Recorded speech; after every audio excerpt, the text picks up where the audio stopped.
Foxbat, or the Flying Fox. That was how Americans called the Soviet high supersonic fighter interceptor MiG-25P.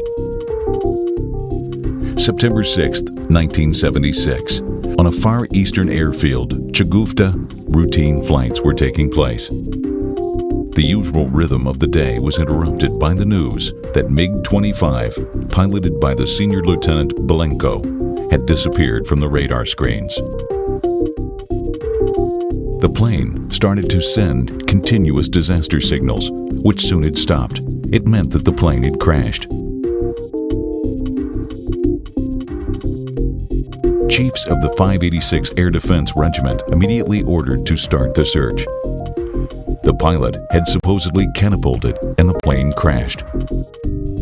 There was another version. The plane could have wandered off course and landed on foreign territory. This was feared above all. Our military intelligence had repeatedly warned that Foreign Secret Service in the USSR had started a total hunt for any information about the Foxbat. We prided ourselves in having the MiG-25, so feared in the West.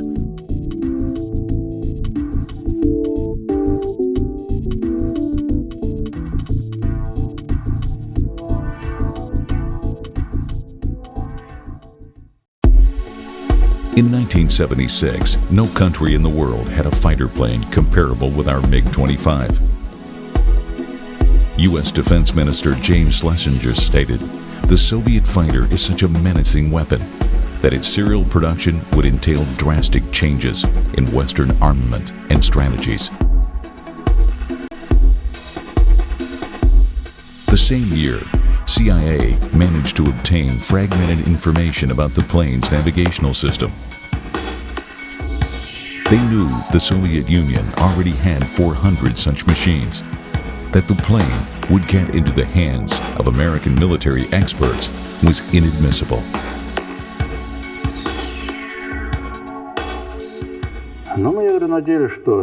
We were hoping the pilot would catapult.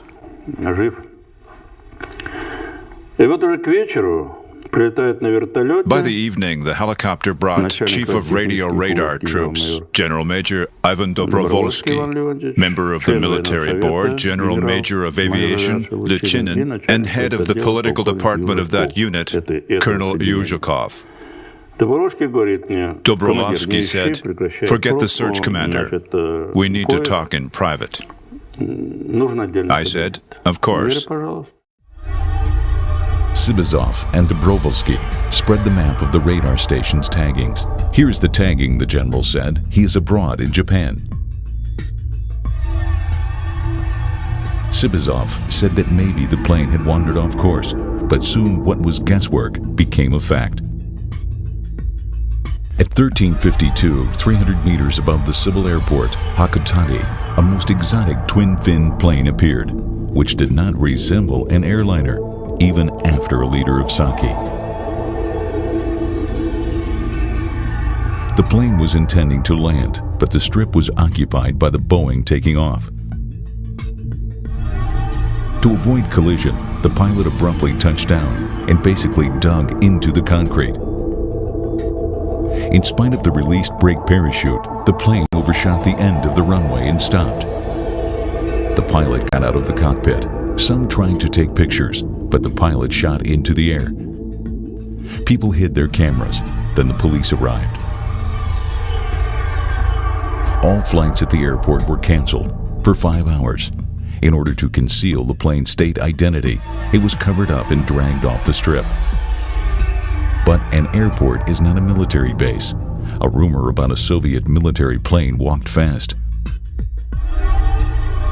By the evening of September 6th, Hakodate attracted crowds of journalists.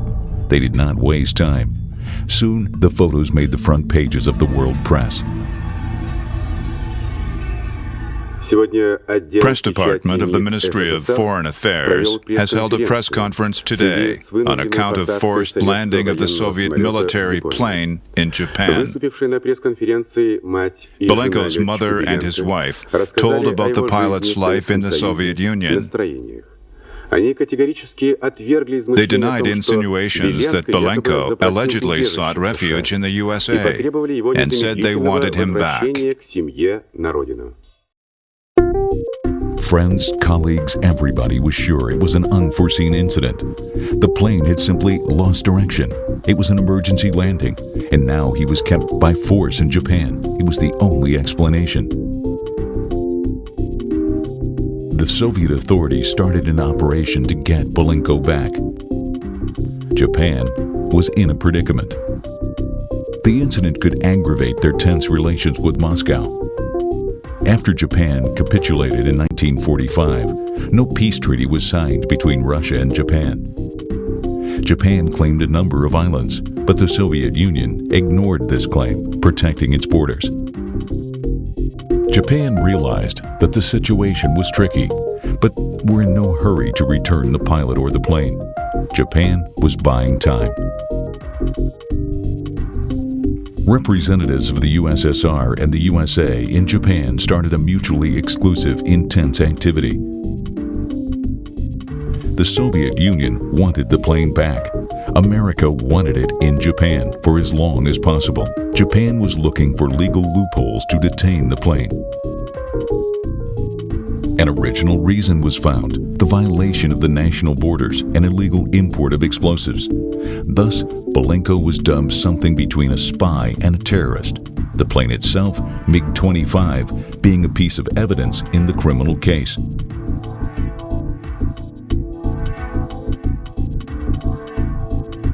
No one in Moscow believed this nonsense, but laws were laws.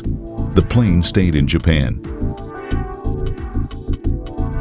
The Soviet leadership knew, while delicate negotiations went on, America will put the squeeze on Japan. It seemed America's dream of catching the foxbat was coming true.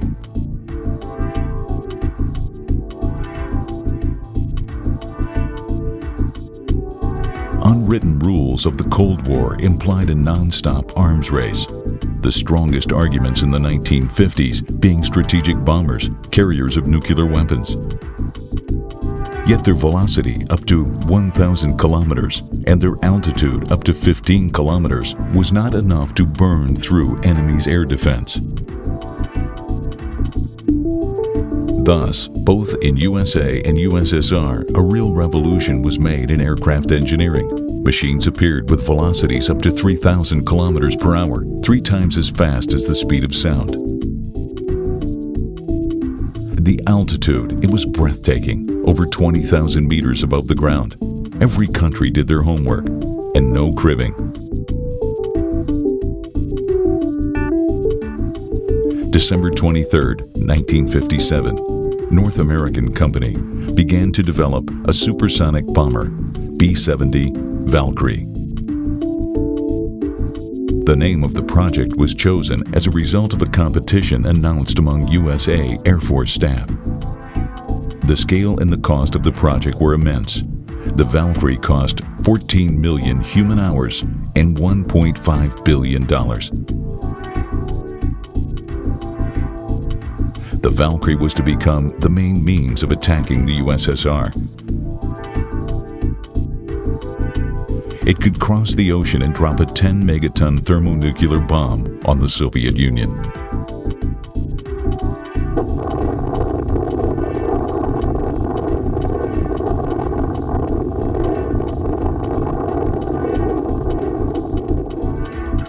By 1969, the Soviet Union already possessed effective anti-aircraft missile complexes, but their range didn't exceed 40 kilometers. It wasn't enough. For you can't cover the whole territory with such complexes. Soviet air defense faced a task: to find reliable protection from high supersonic American planes. So they began to ponder from where to begin. This challenge was for interceptors, our interceptors, versus their bombers. Not once had the Soviet Union criticized the USA's aggressive policy. Unlike America, we embraced the defense doctrine. However, the motto, "the best defense is offense," was well known by Americans. The Soviet Union was a threat. It was feared. To fear less, you need to know more. Reconnaissance flights over our territory started back in 1956. For this purpose, a high supersonic reconnaissance plane, U-2, was made at the Lockheed Company. Its raids over our country continued for 4 years. However, on May 1st, 1960, U-2 was taught a lesson. At 8:55, when flying over Sverdlovsk, the plane piloted by Francis Gary Powers was shot down by a missile of the S-75 complex. The wreck of the plane was demonstrated to the public for everyone to know better. The pilot was sentenced to 10 years in prison.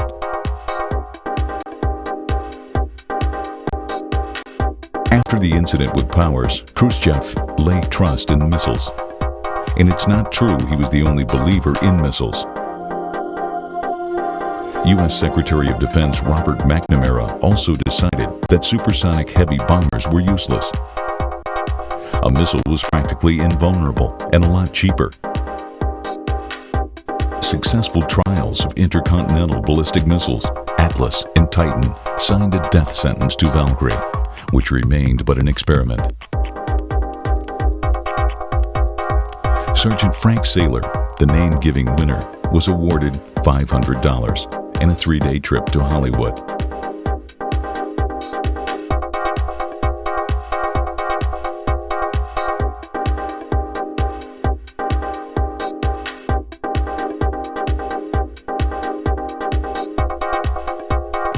Ballistic rockets of the USA were not the only threat. There was another one, the B-52 bombers. It was not the planes themselves being dangerous, but their supersonic cruise Hound Dog missiles, which could destroy any strategically important targets in the Soviet Union, and U-2 did the reconnaissance for such targets. The sad experience over the Urals convinced Americans a new reconnaissance plane was needed. In 1959, on the CIA's commission, Kelly Johnson, the leading constructor of Lockheed, started developing a supersonic reconnaissance plane, SR-71 Blackbird. Its airworthiness and its unusual appearance were impressive. Its whole concept was to meet two major requirements: obscurity for the radar and triple sonic speed. Obscurity was not reached. The plane's exterior heated up at supersonic speed, and engineers had to take up the titanium material. It was very expensive. Americans built around 50 such machines. The number of pilots for such planes was as scarce as the number of astronauts.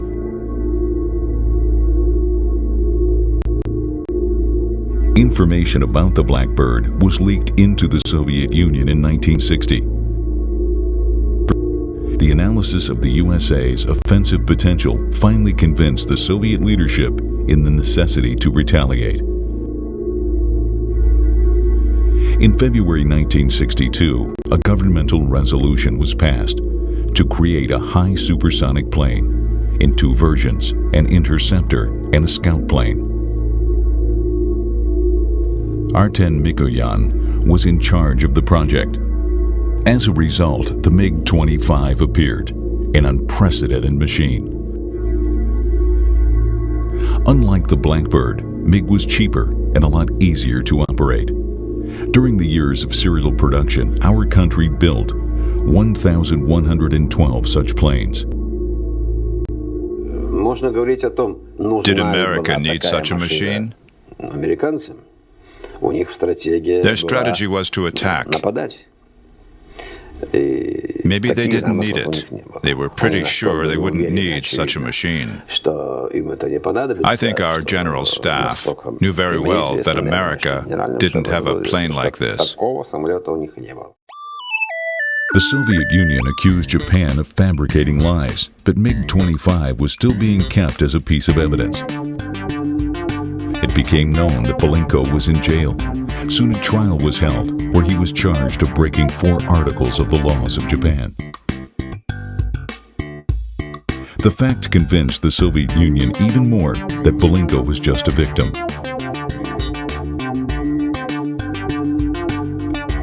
Belenko Viktor Ivanovich, born in 1947 in Nalchik,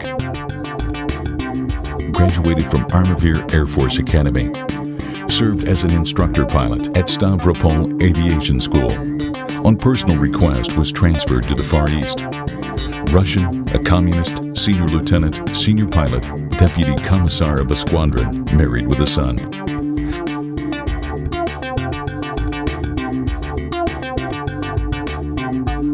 Our diplomats in Moscow showed even greater activity. Belenko found himself in Japan against his will. That's why he fired warning shots and didn't want the MiG's pictures taken. Japanese authorities used force. He was handcuffed, his head covered with a sack. He was pushed into a car and then imprisoned. The kidnapping of Belenko was an arbitrary act, a gross violation of the Helsinki Accords, recently signed by President Ford. The Japanese government got scared and decided to organize a meeting of the Soviet representatives with Belenko. So maybe they'll let Belenko go, but we needed the plane back too.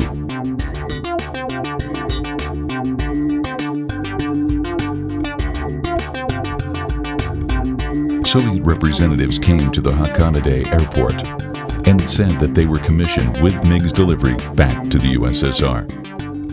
The chief of the airport, Masayo Kajioka, replied that the plane was guarded by the police and he couldn't fulfill the request of Russian friends. But the pressure was so strong, the Japanese authorities wavered. Not once, Japan's foreign minister informed the USA's State Department. Tokyo is inclined to return the plane as soon as possible, so that the Russians could keep their face. Americans didn't want to hear that. Washington suggested the following: the MiG will be detained in Japan for a month. That would be enough to carefully study the plane. Moscow received cipher messages from her residents in the USA and Japan. A big group of American military men arrived in Japan. Our ambassador reported to Moscow, "We can't prevent the study of the plane. The fox got in a trap." Back in July of 1967, the plane was taking part in the air parade in Domodedovo, near Moscow. That was the one and only time MiG appeared before the wide public. 3 rumbling MiGs passed in the air at a low altitude. Foreign guests were in shock. By possessing information about the MiG, America could have saved a lot of money developing their own machines. But photographs and fragments of intelligence information gave a very approximate picture about MiG-25. Nothing was known specifically about the plane, and they needed to know. A plane rocket with wings, needed only for the takeoff and landing. That was how Artem Mikoyan described the plane. In 1962, we practically had all the drawings ready. We were closer than America to building that plane. That's why we went with the construction from heat-resistant stainless steel, which allowed to quickly master the production technology. It was an unprecedented project. Almost all institutes of aviation and metallurgical production were involved in the development of the aircraft steel. A unique assembly, foundry, and welding equipment were needed. Traditional riveting was not used, but different types of welding, including automatic. Plexiglass for the canopy, rubber wheels, hydraulic liquid, everything was done for the first time. It could be compared to shifting from wooden planes to metal ones. We were full of enthusiasm. There were up to 11 planes tested on the grounds in armaments. Present on the grounds were specialists in our design bureau and experts of industry, from 600 to 700 people. We didn't look at the time, worked as much as we had to.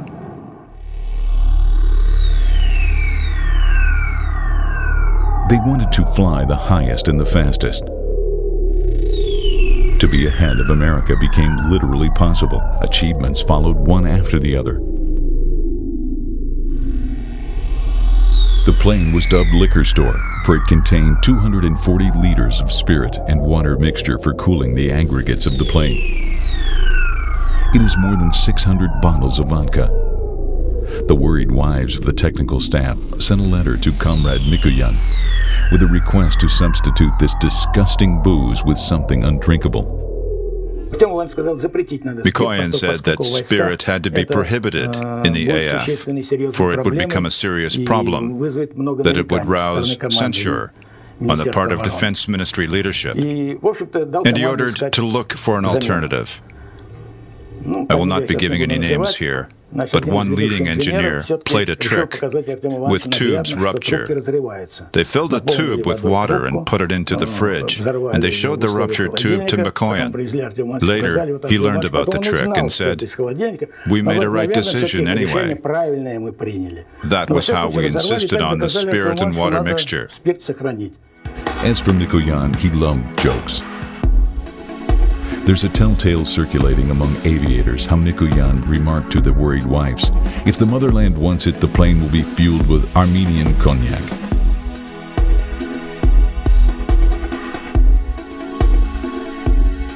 Tests of the plane were finished in 1969. MiG-25 was put into serial production. But the flying tests were more difficult and tragic. At a low altitude speed of 1,100 kilometers per hour, the plane became difficult to fly. On July 30th, 1969, during tests before another presentation of the MiG-25 to the leadership of the country, the plane of Vladimir Maestrenko suddenly turned over and hit the ground before the very eyes of the brass.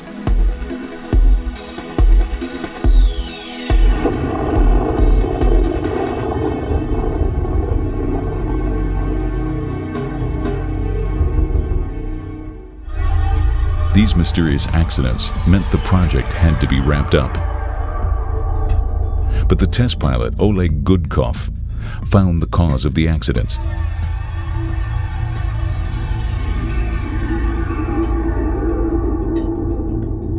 The weather was gloomy that day, but it didn't affect the process of the tests. Oleg Gudkov agreed to later meet with his friend, Yuri Shevikov, at the checkpoint. After the flights, they would have a beer or two and talk about this and that.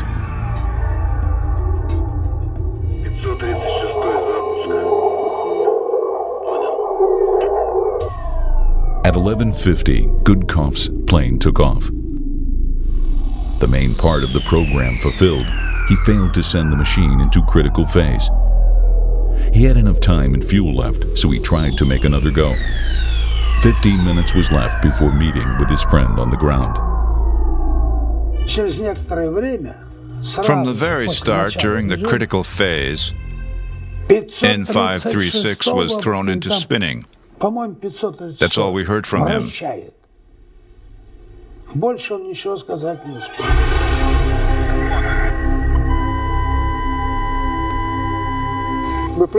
We got into the car. The plane crashed somewhere in Ramenskoye. So we went looking for the plane. It happened here.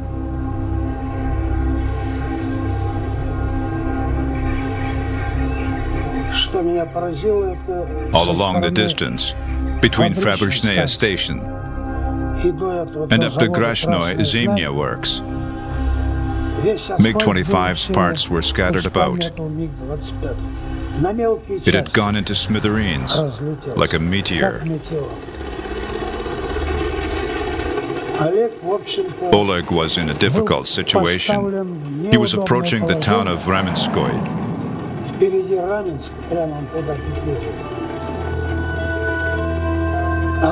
But he hoped the spinning would stop.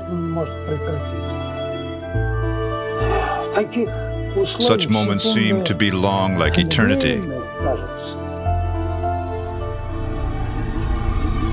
Oleg Gudkov tried to level out the plane. Self-recording devices registered all of his steps, showing engineers the reason of all previous catastrophes, helping them to correct the mistakes. Gudkov was sure he was not dying because not a trace of adrenaline was found in his blood.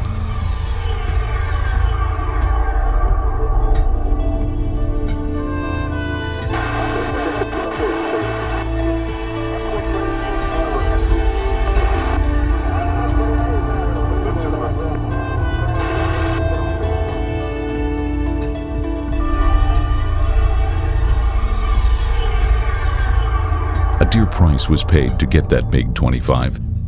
They remember all those long and humiliating negotiations with the Japanese partners.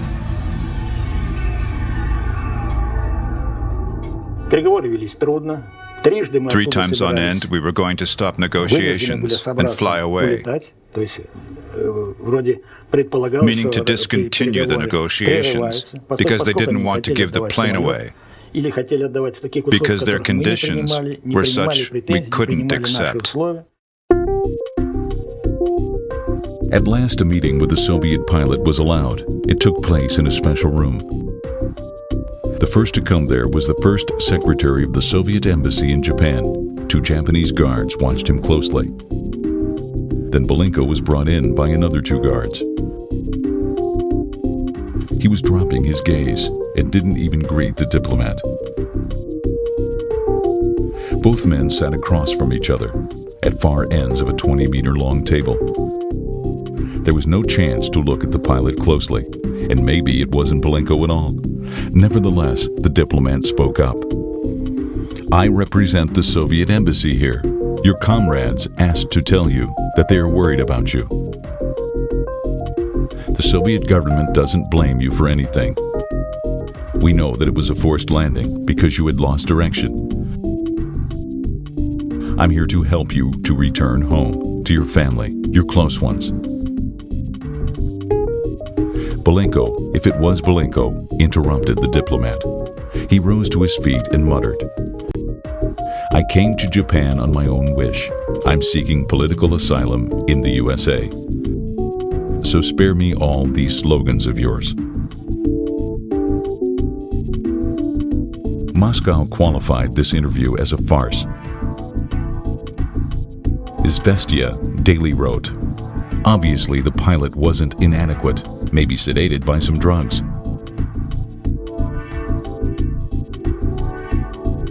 The Soviet Union still insisted that the plane be returned.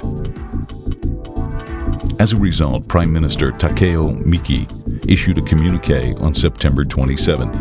The plane will be returned not earlier than October 5th. That was the day when they would be over studying it. Americans were very operative. 200-odd engineers rummaged in the plane's guts. They analyzed it, starting its engines, turning on the locator, measuring its black light characteristics, taking samples of glass and metal. For 10 years, the American intelligence had been hunting for secrets of this flying miracle. Hakodate Airport, Japan, 1976. And at last, they laid their hands on it. After detailed study, they had to return the plane. We have agreed about the conditions to receive the machine. We had the daylight hours for our convenience. We were supposed to take the plane on board of a Soviet ship. The Japanese had dismantled the plane and packed its aggregates into thick iron-lined wooden crates. They thought our Russian lad were such weakniks. But no, our guys tore into the crates in a matter of 2 hours and saw what secrets the Americans had been looking for. The pertaining act was drawn up, and it was later our strong argument during Contra settlements with Japan. On October 1st, 1976 in Washington, the Soviet Foreign Minister Andrei Gromyko met with President Ford in the White House. It was a harsh exchange of opinions. Belenko is a refugee, said Ford, and he had every reason to seek political asylum.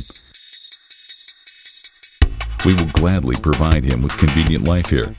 Only then did Gromyko realize that Belenko was a traitor. Belenko is a thief, said Gromyko. He's a traitor and a criminal. He has no right for political asylum. He has to be repatriated to the USSR. But Ford adamantly replied, "It's a settled matter. It lies in our sole jurisdiction and is not subject to be debated." On hearing this, Gromyko refused to stay at the banquet, saying he had urgent business awaiting in Moscow.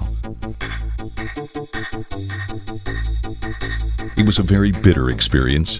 Many of the Soviet brass lost their posts. Belenko's testimony to the CIA and files of the criminal case in the USSR provided us with a detailed picture of this story. After pilot school, Belenko became a flight instructor in Salsk. He wasn't happy with his work. He wrote reports applying for a flying job, but with no avail. This fact embittered him greatly. During his fourth attempt, he staked everything.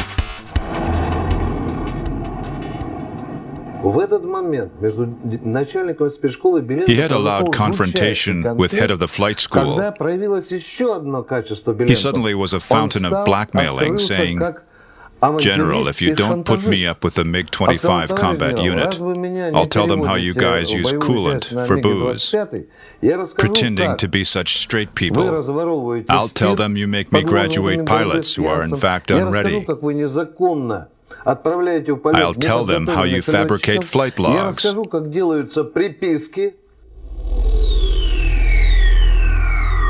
All of this was enough to jeopardize the general's career, so he sent Belenko for psychiatric examination. The man was examined in a mental ward. The psychiatrist was an honest person and concluded that Belenko was mentally sane.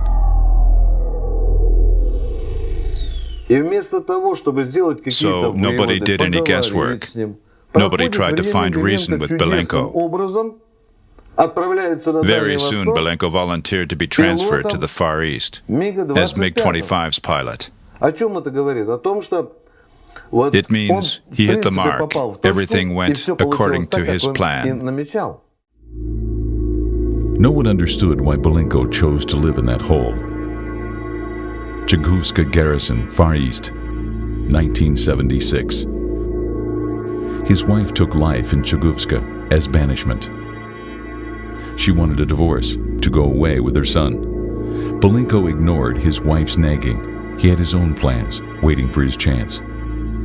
He would enter into his notepad technical details of MiG-25's characteristics, reasoning they would come in handy in America. During tactical classes, he would secretly draw up the shortest course from Chiguvska to a closest aerodrome in Japan. This map would later be discovered in his house. His English was rather poor, but he had prepared a note in English. "I'm asking to get in touch with American representatives. Please do not approach the plane. It's a top secret object."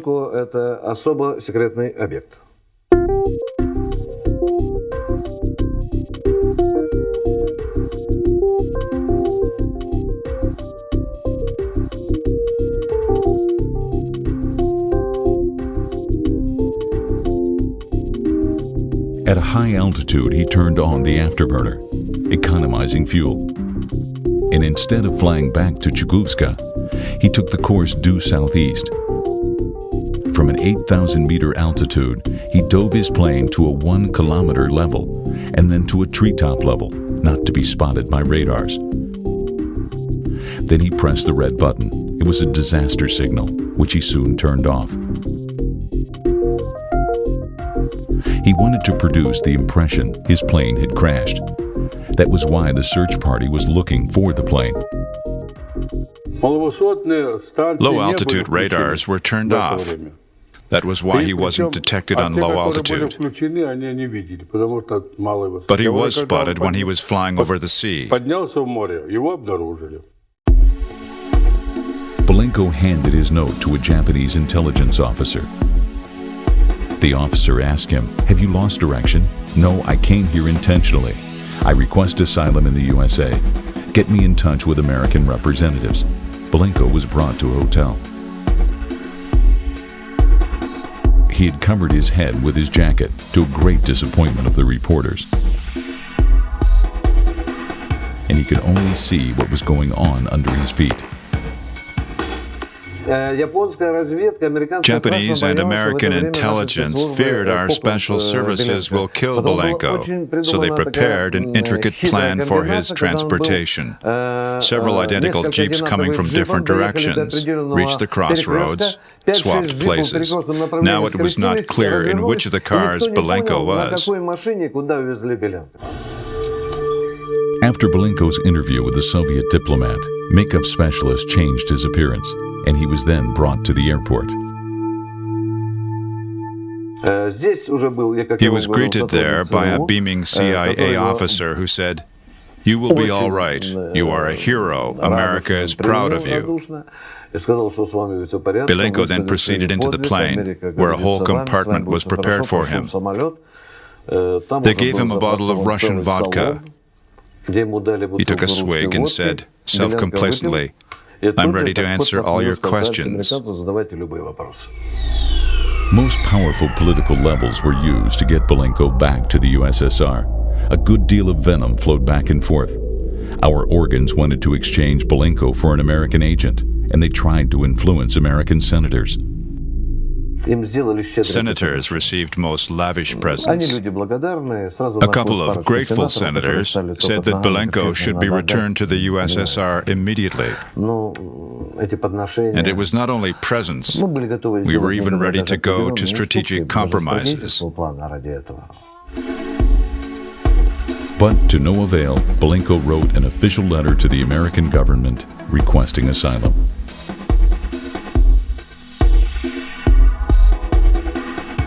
Day after day, Belenko would give the CIA people technical and combat characteristics of the Foxbat. He also disclosed other secret information, giving names, showing locations of military bases. Americans were interested in materials the plane was made of. So they did cuts, conducted chemical tests, and so on. They were fascinated by our nice materials. Belenko had made a once-in-a-lifetime present to the CIA. The analysis of the MiG-25 had brought a lot of surprises. The biggest one being that the plane wasn't made of titanium. And that was not all. According to Air International magazine, MiG-25 can't give you an adequate insight into the Soviet philosophy. The plane is totally different. When they studied the radar, they saw it was based on vacuum tubes. Back then, microelectronics was widely used already for designing ground and airborne radars in combat systems. But Americans concluded that Russians were such cunning foxes because electronic radars could not resist high temperatures. They simply burnt down. But Russians, instead of using television systems for radars, made an exclusion and used vacuum tubes. They simply didn't know we were on a lower level. After the MiG-25 had been hijacked by Belenko, the moral and material damage to the country was immense. With a Russian interceptor in their hands, the Americans now knew about our state of affairs in aviation, metallurgy, and radio electronics. And the secrets divulged by Belenko provided them with a good picture about the Soviet air defense. Thanks to that information, they could make new defense systems, thus causing us to modernize our cutting-edge air defense systems. And there is another curious fact. Look at this plane, the American plane, F-15. Compare it to our bomber, and you'll find a stark similarity.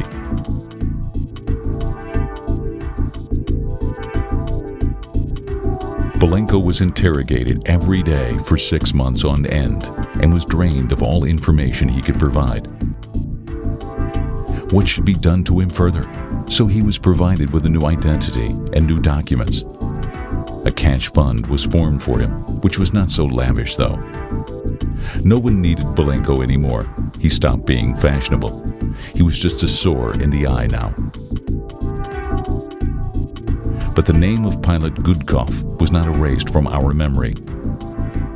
There is a street bearing his name in his hometown of Zhukovsky, and we don't think there will ever appear such an address as Belenko Street in America.